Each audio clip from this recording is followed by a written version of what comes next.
Irmãos, que bom estarmos mais uma vez aqui, né? Eu sempre me alegro e, na verdade, eu tenho muito temor quando eu subo aqui, seja para louvar, seja para estar passando uma mensagem.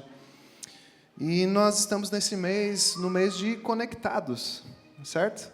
As ministrações aqui foram direcionadas e foram escolhidas com muito amor para os irmãos e para que a gente realmente houvesse um despertar sobre nossas vidas a respeito da importância de estarmos conectados. Nós, como igreja do Senhor, e o que Jesus nos ensinou realmente sobre essa conexão.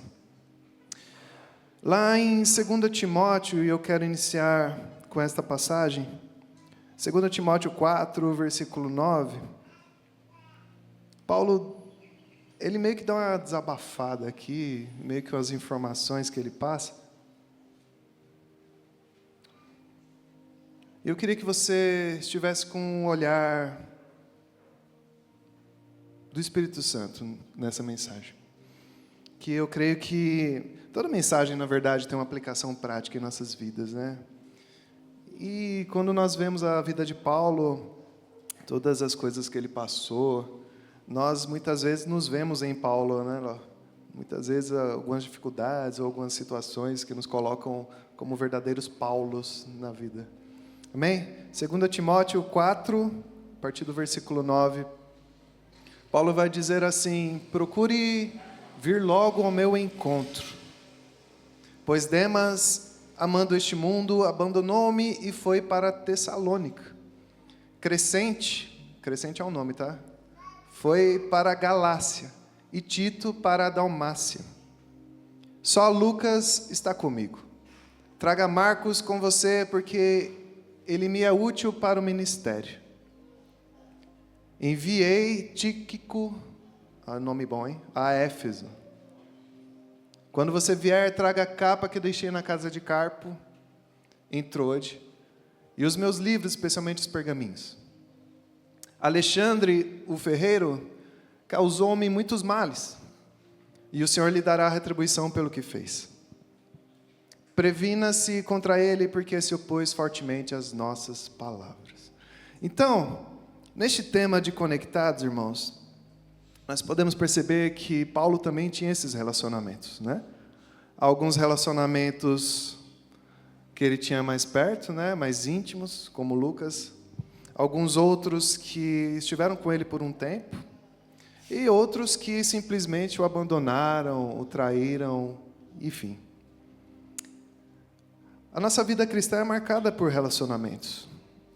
Diretamente a esse tema conectados, nós temos relacionamentos com nossos GCs, né? Com a nossa família, temos relacionamento no trabalho, temos relacionamentos que muitas vezes a gente passa um tempão sem ver a pessoa, mas quando vê, parece que foi ontem, né, que você esteve com ela, porque os assuntos sempre se renovam, né, Renato? E aí faz com que a pessoa nunca tenha ido embora na realidade. Mas a verdade é que, quando nós pensamos em Jesus, e especificamente em Jesus, Jesus também teve os seus relacionamentos, né?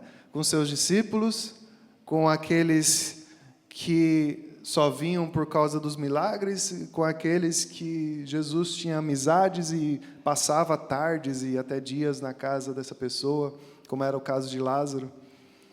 E Jesus não foi diferente. Quando Jesus ele vem para se relacionar com as pessoas, muitas das passagens que nós encontramos nos evangelhos, Jesus ele está à mesa. Jesus está sentado à mesa e em diversas situações, Jesus está conversando com as pessoas e ensinando algo muito valioso.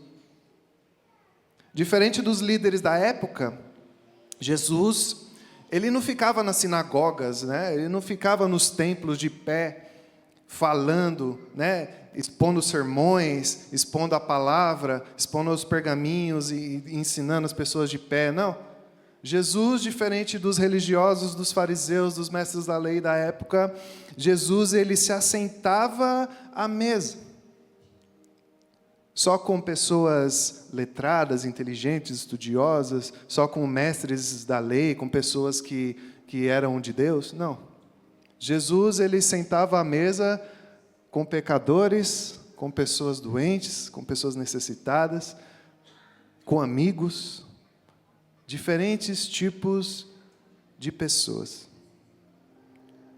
Nós podemos ver o exemplo aí em Mateus 26, quando Jesus está na última ceia, sentado com os discípulos. Nós podemos ver exemplos como Marcos, no capítulo 2, versículo 15, em que Jesus está sentado com os pecadores. E algo muito interessante que ele diz é que ele não veio para os doentes. Aliás, que ele não veio para os sãos, né? Ele veio para os doentes. Lá em Lucas 24, vai narrar Jesus no caminho de Emaús, em que ele aparece para aqueles homens, e aí eles o convidam para entrar, e aí Jesus se assenta à mesa, e no momento em que ele parte o pão, os olhos deles se abrem. Mesa em que Jesus está ensinando acerca das coisas que viriam e das coisas que aconteceram, que precisavam acontecer. E eles dizendo, né? Nossa, não ardia os nossos corações quando ele falava? Não ardia a presença dele? A presença dele não ardia em nossos corações quando ele falava?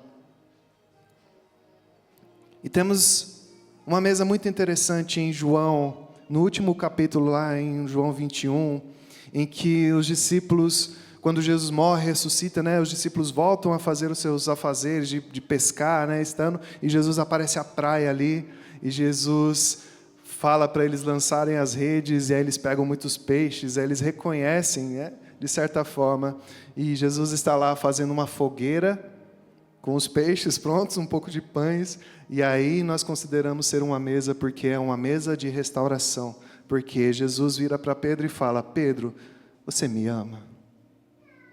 E é um dos momentos mais interessantes nessa restauração, porque um tempo atrás Pedro havia negado Jesus, né? E aí Jesus pergunta 3 vezes: Pedro, você me ama? Você me ama? Mesa de restauração. Então Jesus, ele está sempre nos ensinando a mesa. Jesus está sempre nos passando ensinamentos quando nós nos assentamos à mesa. E por que Jesus se assentava à mesa, Renato? Por que Jesus não ficava de pé, mas sim assentado à mesa? Nós entendemos que quando nos assentamos à mesa, nós estamos no mesmo nível de olhar, no mesmo nível de comunicação. Quando nós nos assentamos à mesa, e geralmente mesa, seja ela redonda, seja quadrada, seja retangular, qualquer tipo de mesa que nós formos nos assentar, nós podemos olhar para frente e ver a outra pessoa. Nós podemos olhar para o lado e ver a pessoa no mesmo nível de olhar. Jesus, diferente dos fariseus, né? E Jesus sendo Deus, Ele mesmo nos comunicou a palavra e ensinamentos no mesmo nível de entendimento. Então, irmãos, e a pergunta que eu quero falar para vocês hoje, nesta manhã, é por que muitas vezes nós evitamos esta mesa?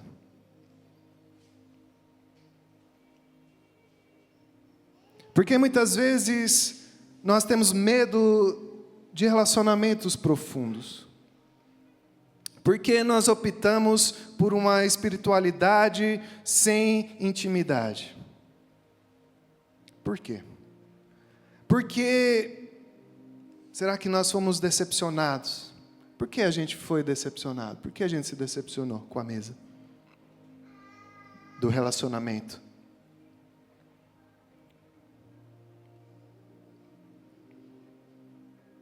Sendo que a mesa é lugar de acolhimento.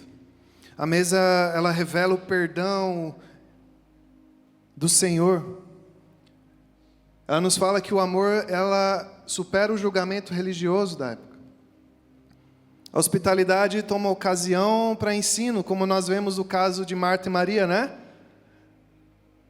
Quando Maria se assenta aos pés de Jesus, está a uma mesa com Jesus, metafórica, em que Jesus passa ensinamentos a ela. Todo lugar de mesa em que Jesus está é uma ocasião para o ensino de algo para nós. para o confronto espiritual, né? Um espaço para cura, um espaço para comunhão.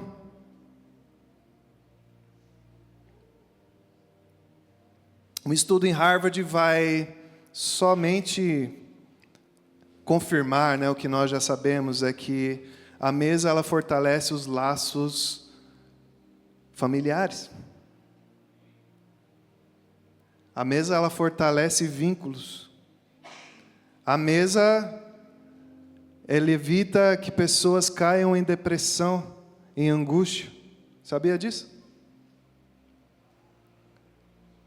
A gente não precisa saber de estudos científicos para ter essa certeza.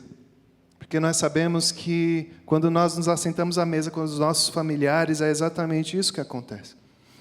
Nós nos alegramos, nós choramos, nós olhamos olho no olho e nós descobrimos que há mais na pessoa do que os nossos olhos veem. Mas o que acontece hoje, irmãos? O que está acontecendo hoje, não só no Brasil, né? Mas muitas vezes, e até é engraçado, né?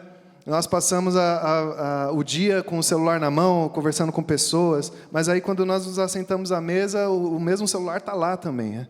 Ao invés de nós olharmos para frente, que a pessoa está à nossa frente, para nós nos relacionarmos com a pessoa que está à nossa frente, nós preferimos olhar o celular e ficar rolando feeds, e rolando stories, e conversando com a pessoa que nem está com você ali na mesa. E ontem o pastor falou algo muito interessante. Quem estava aqui ontem? Que o tempo passa. As pessoas passam, os momentos passam. As coisas que nós temos hoje podemos não ter amanhã. A pessoa que você tem hoje à sua frente, que você se assenta com ela, que você conversa com ela, você pode não ter ela amanhã. E aí, quando nós nos assentamos à mesa como família, cada um está com o seu celular, com o seu afazer. Sendo que o propósito, e eu lembro muito bem, quando eu era criança, e se nós entendermos esse propósito, então a gente vai mudar, né? Quando eu era criança, meu pai falava, hora do almoço. Hora da janta. O que nós fazíamos? A gente parava de assistir televisão, parava com o videogame lá, saía da rua, né, Tiagão? E vinham todos fazer o quê? Comer. Quer coisa melhor que comer? Mas não está no comer em si, né? Porque não é você simplesmente pegar um prato e ir para o sofá, e o outro vai para o quarto, aí o outro... Não. Se for uma coincidência hoje o que está acontecendo, né? E aí, que vínculo que você está tendo com a sua família? Que vínculo que nós estamos tendo uns com os outros, sendo que o momento cultural, e isso é uma cultura, né? O momento cultural de estarmos assentados à mesa para um relacionamento se torna só mais um momento que você vai encher o seu bucho, né? Num ato egoísta, muitas vezes, de você se isolar, ir para o seu quarto, ir para a sala, enfim, assistir TV, onde o relacionamento simplesmente se perde. Não há comunhão. Então, algo que deveria ser no propósito, entendam, o propósito da mesa não é só você se alimentar. O propósito da mesa é muito mais do que isso. O propósito da mesa é para gerar comunhão. O propósito da mesa para as nossas vidas, para a nossa família, é gerar comunhão. Tanto é que nós encontramos Jesus diversas vezes aonde? Na mesa. E muitas vezes a sua mesa em casa está empoeirando e Jesus está lá sentado esperando você chegar.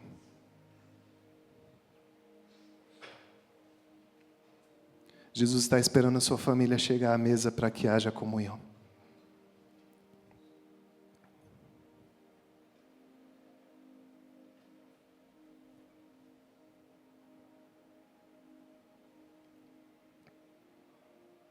Então, irmãos, assim como Paulo, que nós lemos aqui nessa passagem, todos nós sentaremos em diferentes mesas. E eu quero destacar essas mesas para vocês. A primeira mesa que eu quero falar é a mesa da fidelidade. É a mesa daqueles que ficam até o fim. Se nós formos ver ali no versículo 11 de 2 Timóteo, vai falar sobre Timóteo, o próprio Timóteo, né, quem ele escreve, e o Lucas. Timóteo seria mais ou menos como o filho da fé de Paulo. E Lucas é o que esteve com Paulo em todos os momentos ali. E isso é muito interessante, porque haverão pessoas que Deus vai colocar em nossas vidas justamente para atravessar os desertos conosco, não é?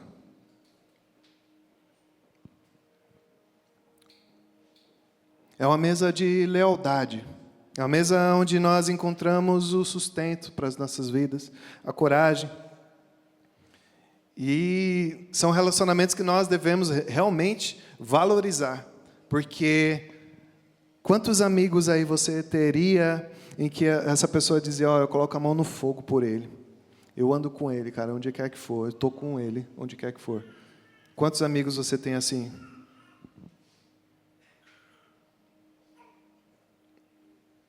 Nós precisamos nos cercar de quem está sendo curado.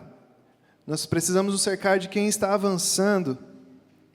Sabe por quê? Porque as conversas, muitas vezes, elas giram em torno de coisas que não acrescentam em nada. Mas as pessoas que estão sendo curadas e pessoas que estão avançando realmente têm algo a acrescentar em nossas vidas. E é o propósito pelo qual nós somos chamados. Quais dos seus amigos oram por você? Ou oram com você, né? Porque é uma grande verdade, né? E tem até o versículo em Provérbios que fala, né? Melhor serem dois do que um. E a grande verdade é essa.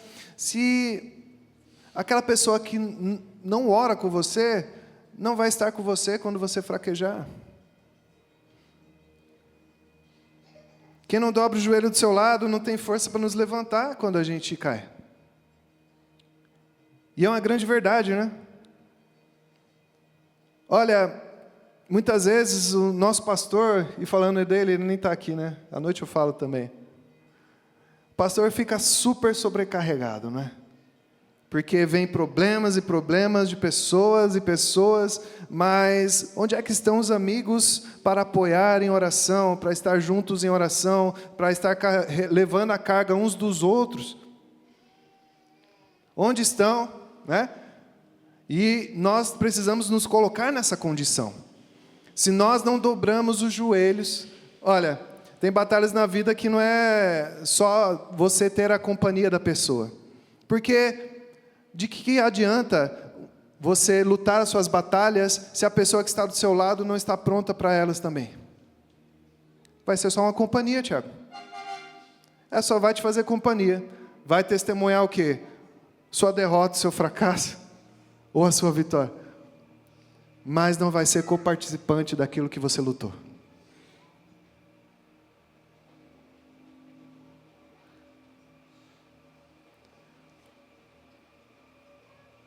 Tem um filme muito interessante, eu não vou lembrar o nome aqui, nem coloquei aqui também, em que um rapaz, acho que é The Wild, é que um rapaz, ele sai, é um andarilho, né? Ele resolve viajar o mundo sozinho. E aí, em determinado momento, ele para na casa de um senhor e ele fica um tempo lá com esse senhor, ele trabalha para ele, né, para que ele possa comer, para que ele possa tomar um banho lá, ficar um tempo. Aí esse senhor tem tanto amor por esse rapaz, que ele pergunta se aquele rapaz não quer se tornar o filho dele. Olha só que interessante. Quer adotá-lo como filho. E aí o rapaz diz, não, eu sou sozinho. Eu vou seguir minha vida. E ele sai, né, vai para a floresta, ele tem uns livros lá, né, das plantas, né, que ele pode comer, que ele não pode comer. Ele se dá mal algumas vezes, porque ele faz tudo conforme o livro manda, mas ele não se dá conta de que ele está sozinho. Aí ele vê um alce, ele mata o alce para poder comer, né? Só que o alce é muito grande. E ele sozinho, ele vai comer um alce inteiro em um dia, Tiago? Ele está lá na floresta, não tem refrigeração, não tem preparo. Aí ele tira, né, todos os órgãos, todas as coisas, prepara a carne. aí no outro dia ele vê que está juntando moscas, aí ele bate, né? Aí no outro dia vem mais moscas, aí ele não dá conta, né? Fica batendo, fica enxotando as moscas, aí começa a ficar nervoso, porque o alce está apodrecendo. E aí ele, na outra cena, ele escreve no diário ali, ó, eu não deveria ter matado o alce. Mais para frente ele encontra um ônibus abandonado, né? Está totalmente isolado. E aí então ele acha que está comendo umas frutinhas, né, que não são venenosas, mas na verdade as frutinhas eram venenosas.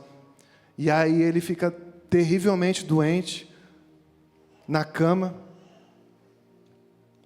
E ao final dos seus dias, isso é verídico, essa história é verídica, né? Encontraram o diário dele e tudo mais depois, foto. E ao final dos seus dias, né, ele escreve no diário assim: a vida só vale a pena se ela é compartilhada.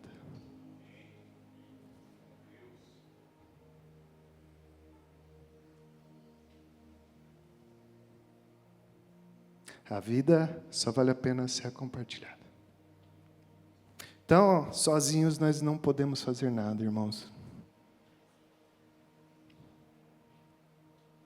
Você pode até galgar, né, um bom emprego, fazer as coisas do seu jeito, né? Conseguir todas as coisas que você poderia conseguir. Mas muitas vezes você conquista por medo de fracassar, né? Mas eu estou para te dizer que o fracasso não é você falhar, não é você se dar mal, né? Fracasso não é isso.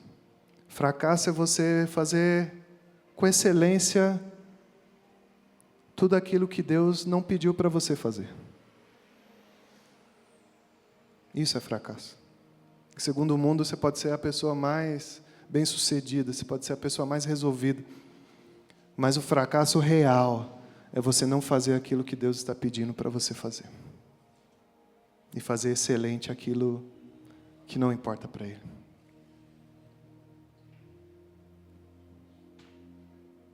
Amém?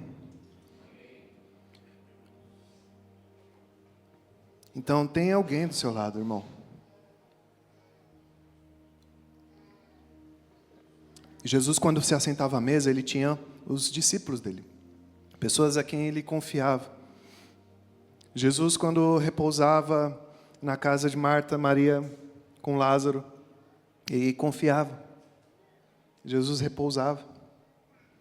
Tenha pessoas que você pode descansar. Tenha pessoas que podem levar a carga com você. Tenha pessoas que ao sentar à mesa virão conversas saudáveis, conversas que edificam, conversas que realmente nos trazem paz e respostas. A segunda mesa é a mesa da estação, daqueles que vão e daqueles que vêm. Como Paulo escreveu aí em 2 Timóteo, ele cita Crescente, ele cita Tíquico, João Marcos. São pessoas em que ele enviou. Paulo enviou para projeto missionário, né? Eram apóstolos que foram levar e implantar igrejas em outras cidades, outras igrejas, outros lugares. Então, o que isso diz a nós, irmãos? Nós vamos ter amizades, sim, que vão levar um tempo, ou vão ser por uma fase, né? Quem lembra aí da época de escola? Quantos que tem um amigo aí de escola até hoje? Tem? Alguém tem? Eu não tenho. Amém. Mas e aqueles que eram seus amigos na escola? Onde é que estão agora? Não sei. E tudo bem, porque alguns vão ser momentos de desavença, né? Como foi o caso de Paulo e Barnabé. Paulo e Barnabé quem apresentou Paulo aos discípulos, né? Barnabé que andou com Paulo no começo, aí teve uma desavença, teve um entrave ali. Aí cada um foi para o seu lado, seguindo o seu propósito. e tudo bem, né? Crescente e Tíquico foram enviados, e tudo bem. Muitas vezes não significa uma traição, né? A mesa da estação. Não significa que houve uma traição. Às vezes Deus muda rotas nas nossas vidas. Né? Simplesmente isso. Cada um vai servir para um propósito a quem foi chamado. Eu tenho amigos que estão na África, por exemplo. E estão servindo, estão felizes, estão muito bem. Cada um desenvolve o seu chamado. Então, muitas vezes a gente fica triste, né, com pessoas que a gente perde, mas não fique triste. Porque tenha certeza que Deus as moveu para os lugares segundo o propósito dele. Pessoas que você sentava à mesa, pessoas que estavam aqui nesta igreja e que foram para outros lugares, nós temos que não pensar com amargura ou pensar com pesar, né, com rancor, mas pensar de uma forma que Deus os direcionou para outros lugares, sim. E tudo bem. Rompimento é bom, Maico? Não. Dói? Dói. Mas se não for para cumprir o propósito de Deus, né? Amém? Glória a Deus, vocês estão aí? Amém. E a última mesa, irmãos, é a mesa da traição e do abandono. São as pessoas que nos deixam no dia mal, na batalha, nos deixam ali no campo de batalha, né? Foi o caso de Demas, foi o caso de Alexandre, pessoas que Paulo ele dedicou um certo tempo. Abre lá para mim, 2 Timóteo 4:11.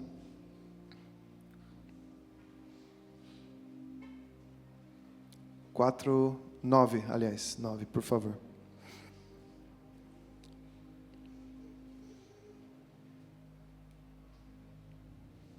Procure vir logo ao meu encontro, pois Demas, amando este mundo, abandonou-me e foi para Tessalônica.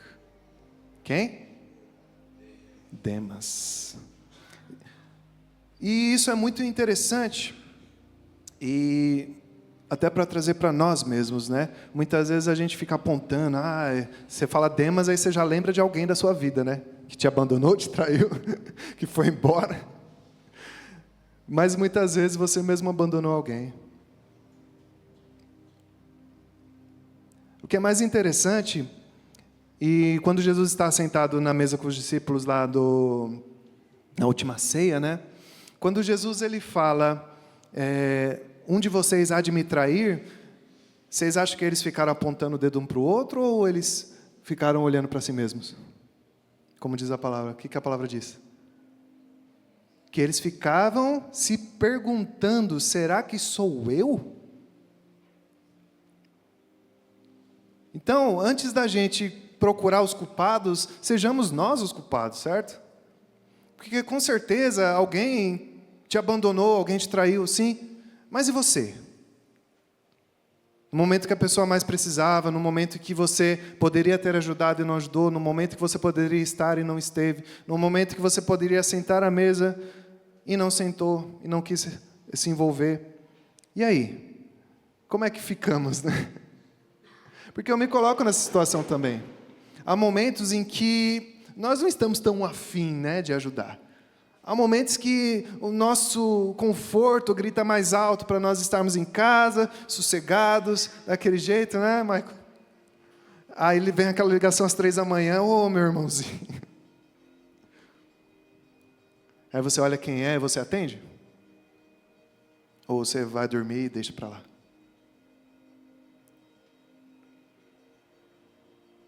Demas andou com Paulo. E Paulo era Paulo, né? Rapaz, queria eu ter aprendido com Paulo. Mas ele amou o presente século e o abandonou. Mostra que constância não é uma disciplina pessoal, mas é sobre o ambiente. Certo?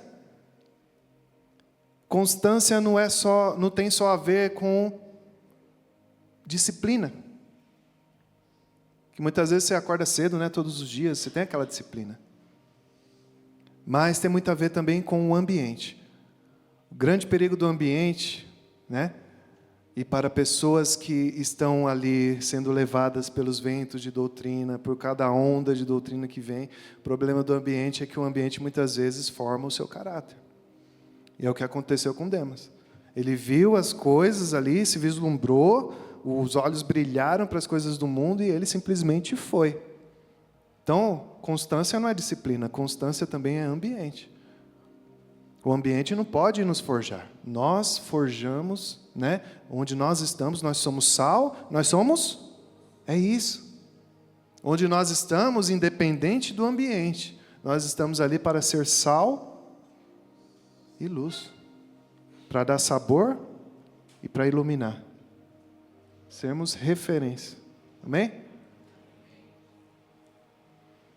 Outro que Paulo menciona aqui é Alexandre, que é o ferreiro que causou males a ele.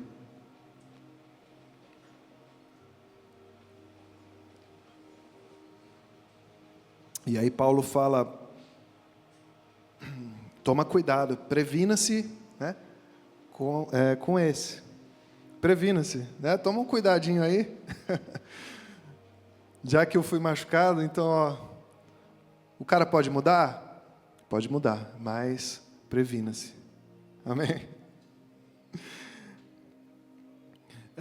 Isso mostra que algumas conexões, elas ou nos levam para perto de Deus, ou elas nos provam para ver se nós realmente estamos perto dele. Tem pessoas que vêm para provar, né, irmãos? Tem pessoas que... Jesus na causa. Por causa disso nós vamos deixar de amá-las? Por causa disso nós vamos deixar de orar por elas? Não. Você vai se relacionar com ela? Não. Sim, talvez. Mas o que nós temos que ter é o discernimento a respeito disso. As más companhias corrompem os bons costumes. Isso é um ditado ou está na Bíblia? Ditado? Quem acha que é ditado? As más companhias corrompem os bons costumes. Quem acha que está na Bíblia? 1 Coríntios 15, 33. Abre aí, Zecla.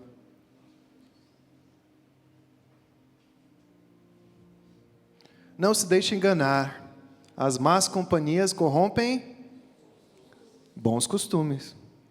Se corrompem os bons costumes, Fábio, quer dizer que nós temos bons costumes, né? Nós somos cristãos, certo?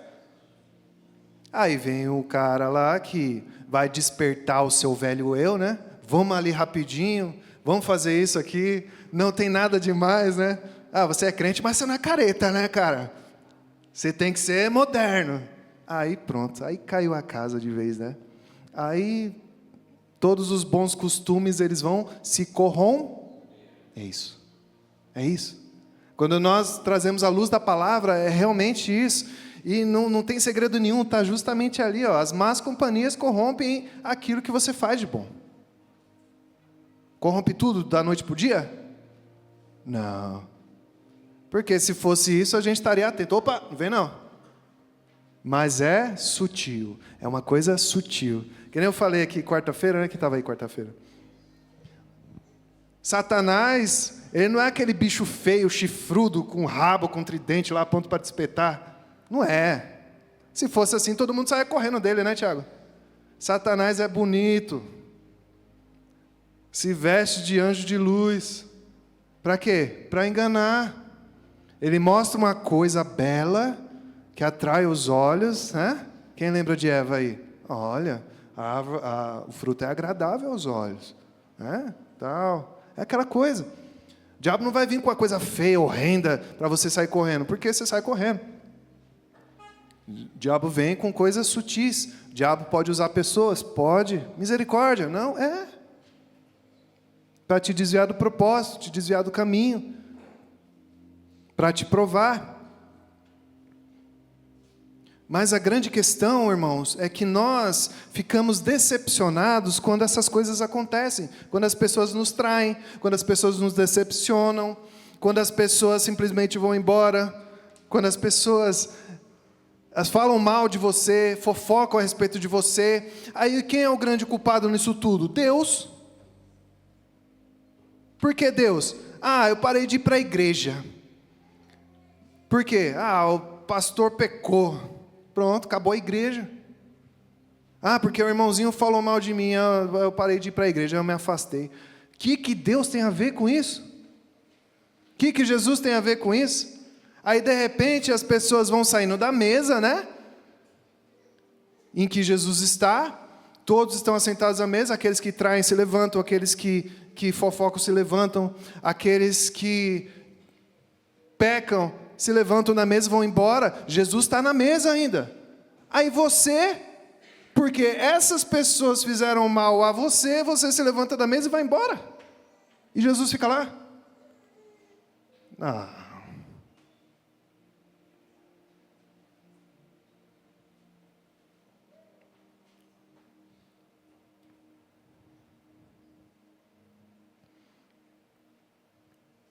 Vamos entender uma coisa, irmãos.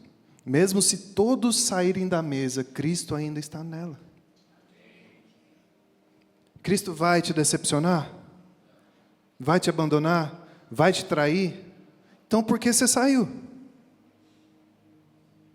Por que você saiu da igreja? Foi ele. Foi ele, realmente. Foi a pessoa, não foi Jesus. Ora, bolas.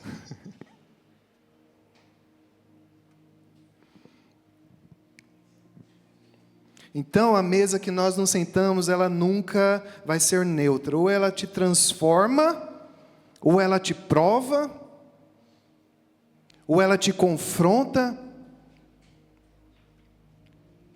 ou ela te acolhe. Mas em todas essas mesas, Jesus está nela. O salmista Davi vai dizer: preparas-me uma mesa na presença de quem? Meus inimigos. Quem é que está na mesa? É isso, irmãos. A gente não pode simplesmente levantar e ir embora por causa de pessoas. Não é esse o desejo de Deus. O Senhor deseja ter um banquete conosco. Agora, se nós nos levantamos, é que nem aquela criança birrada, né? Birrada? Birrada. Criança birrenta, né? Ô pai, posso posso tomar sobremesa antes do jantar? Não. Mas eu quero, não sei o que, não. Vem jantar. Não vou. Tá bom, vai ficar com fome. É tipo a gente. Senhor, eu posso fazer isso? Não. Eu sei o que é melhor para você. Senta aqui à mesa. Senhor, mas eu quero, não. Não. Não vou comer também. Tá bom. É uma escolha. Então a mesa, ela vai te provar ou vai te reprovar? Se te reprovar, você vai ter que voltar para a mesa. Você vai ter que ir lá. Você vai ter que olhar nos olhos de Jesus. Amém? Você vai ter que olhar nos olhos do seu irmãozinho e falar: me perdoa, irmão, que eu te abandonei, eu te traí, me perdoa. Jesus é testemunha. Está ali, sentadinho ali. Aí Jesus, com um grande sorriso, vai dizer: é isso que eu quero. Amém? Então, em todas as mesas da vida, há uma que é inabalável, a mesa do Senhor. Essa mesa é indestrutível, Renato.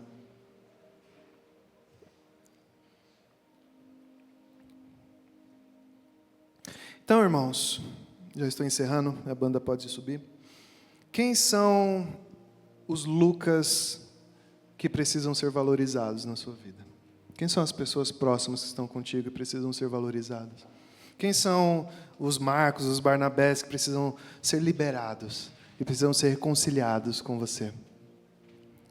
E como lidar, né? Não vou nem falar abandonar, né? Como lidar com os Demas, né? Ou os Alexandres, sem, isso diz muito a respeito de nós, né? Sem permitir que a amargura ou o rancor encontre em nossos corações. Como lidar com isso? Quando nós olhamos para Jesus, e nessas mesas, é muito interessante, né? Jesus, na última ceia, ele diz: alguém vai me trair. E Judas fez a sua escolha de trair. E ele saiu. A palavra diz que ele saiu da mesa. Não é? Jesus, quando está à mesa com os publicanos, com os gentios, Jesus não sai da mesa porque os fariseus chegam. Jesus permanece na mesa. Ele diz: eu vim para os doentes. Eu vim para os que precisam mesmo. Tanto Jesus como Paulo precisaram de mesas ali, de relacionamentos. E a nossa mesa, como é que está? Como é que está a mesa da nossa casa? Está pronta para o relacionamento? Está pronta para o banquete? Ou você chega lá, vem almoçar, e cada um faz o seu prato e cada um vai para o seu lado? Como é que está? Será que a mesa está empoeirada ali, só está Jesus nela, esperando? Feche seus olhos em nome de Jesus.